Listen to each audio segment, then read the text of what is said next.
Tomorrow, the state Supreme Court hears arguments for and against overturning Proposition 8, which banned gay marriage right here in California. Today, supporters of gay marriage are planning a rally in Delano. Activists throughout Kern County say they will be out in force to demonstrate why marriage equality is such an important civil rights issue. Supporters will rally today at 4 o'clock at Cecil Avenue Park in Delano. Then tomorrow, a number of rallies will be seen across Bakersfield and Kern County, starting at 5 o'clock at night. State Supreme Court justices are hearing arguments today on lawsuits seeking to overturn the state's voter-approved ban on same-sex marriage. And from Tehachapi to Delano and all across Bakersfield, protesters in opposition of Prop 8 are once again taking their message of equality to the streets. And that's where we find 17's Tim Callahan tonight live at a Prop 8 rally in Northwest Bakersfield with more. Good evening, Tim. Well, good evening, Jim. This is about one of 5 planned protests around Kern County this week. Take a look behind me. They gathered just about 20 minutes or so ago. For months, those opposed to the passing of Prop 8 have been gearing up for this day, but now all eyes on the Supreme Court. Took away the rights of fellow Californians. It's taken away rights away from people who were married. It's a decision that could change Juan Cerda's life and thousands of others, as the California Supreme Court may reveal soon whether it plans to uphold Proposition 8, and if so, whether an estimated 18,000 same-sex marriages will remain valid. We believe it's wrong. It's morally wrong. We believe it's illegal for the way the process, the proposition process came about. We believe it should go through the legislator and actually be able to go through that process. You're taking rights away from a minority group. Prop 8 supporter Ken Metler says it would be unconstitutional to overturn the proposition. He says it's the will of the voters, and they've already spoken. The sovereignty of the people is at stake here. And so the main decision before the court is, are the people sovereign? Is it of the people, by the people, and for the people?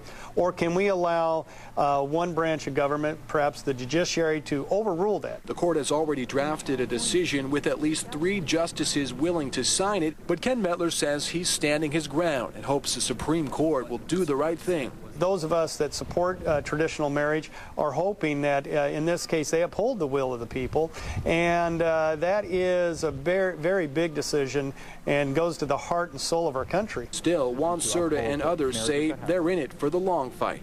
Throughout history, every minority group has had some type of setback, and so this is just a minor setback. Now, most legal analysts expect the court will garner enough votes to uphold the existing marriages, but not enough to overturn Prop 8. Meantime, opponents out here say they're in it for the long fight, and they'll continue their protests around town so long as the court takes their time to make the decision. Now, coming up on 17 News at 6, I'll show you an ad campaign that highlights gay and lesbian families and their lives. We'll get reaction from supporters of Prop 8 about that ad campaign. That's new at 6, so stay tuned for that. For now, reporting live in Northwest Bakersfield, Tim Callahan, 17 News. The battle over gay marriage rages on in California tonight. A group of gay and lesbian families are taking to the airwaves to broadcast their positions on Prop 8. The 30-second public service announcements are meant to change the hearts and minds of people who voted to ban same-sex unions. 17's Tim Callahan live tonight at a anti-Prop 8 rally in Northwest Bakersfield. Tim? Well, good evening, Jim. It's been months since we've seen one of these rallies, since November, but now activists are taking their message of hope and equality to the airwaves, hoping to persuade voters who voted for Prop 8. I am thankful for my 2 dads. We come from all races, come all from all ethnicities. We had always wanted kids. We talked about it when we met. He came to us as a 4-month-old. Their messages of hope and understanding. I'm always taken by how brave she is. Organizers of an online ad company say it's about putting a face to the issues. The website is gettoknowusfirst.org, where you can find online stories and an everyday portrayal of gay and lesbian families. When you're voting on someone's rights, it's your coworker, it's your friend, it's your family member. Juan Cerda is an outspoken advocate for gay and lesbian rights and says in the wake of the Supreme Court ruling whether or not to uphold Prop 8, he wants people to better understand who gay and lesbian couples are. There might be a stereotype of what a gay person is, and I think it's a good positive image to have. Prop 8 supporter Ken Metler says he thinks the ad campaign is a good thing, but says he still supports the sanctity of marriage. And this is not meant to attack anybody as an individual. You know, we all should respect one another as an individual. But we also have the right as a society to decide our structure, what we want our society to look like. Still, as the debate rages on in the Supreme Court, Juan Cerda and others hopes his message will ring true to voters. During the Prop 8, there were a lot of people who voted yes on 8 who said they didn't know a gay person. So it's very important for people to know that wherever we are just everyday normal people. To know us first. Get to know us first.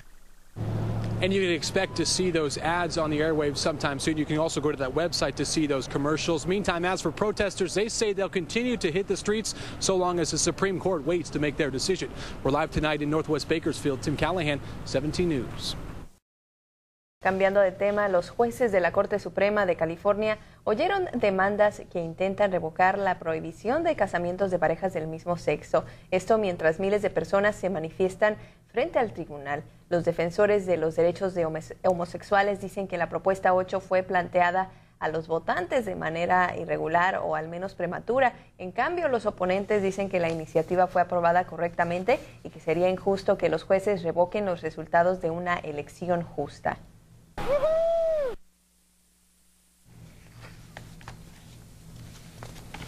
Y bueno, desde Tehachapi hasta Delano y por todo Bakersfield, los protestantes, personas que estaban en contra de la proposición 8, están pasando este mensaje por todas las calles. Con el 52% del voto en noviembre, esta cambió la Constitución y bueno, pues ya veremos en qué termina.